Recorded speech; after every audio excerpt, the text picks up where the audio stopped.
नवनवीन व्हिडिओ पाहण्यासाठी व आमच्या सोबत राहण्यासाठी चॅनलला सबस्क्राइब करायला विसरू नका। तर बघा काय माहिती आहे, फेब्रुवारी, मार्च, एप्रिल व मे महिन्यात निवृत्त होणाऱ्यांना देखील मिळणार पुढील जुलैची वेतनवाढ। उच्च न्यायालयाने दिला निर्णय। फेब्रुवारी, मार्च, एप्रिल व मे महिन्यात निवृत्त होणाऱ्या राज्य कर्मचाऱ्यांना देखील पुढील जुलै महिन्याची वेतनवाढ देण्याबाबत उच्च न्यायालयाने मोठा निकाल दिला आहे।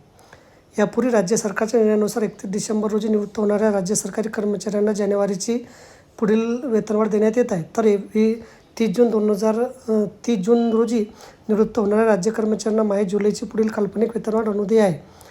तर आता मुंबई उच्च न्यायालयामध्ये दाखल याचिकेनुसार राज्य कर्मचारी फेब्रुवारी, मार्च, एप्रिल व मे महिन्यात निवृत्त होणाऱ्यांना देखील पुढील जुलै महिन्यानंतर वेतनवाढ अनुदेय करण्यात यावी असा मोठा महत्त्वपूर्ण निकाल दिला आहे। या निर्णयामुळे राज्य कर्मचाऱ्यांना मोठा आर्थिक लाभ मिळणार आहे, कारण सदर कालावधीमध्ये निवृत्त होणाऱ्यांची संख्या देखील मोठी आहे।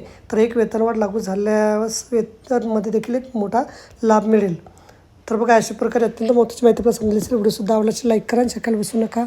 धन्यवाद।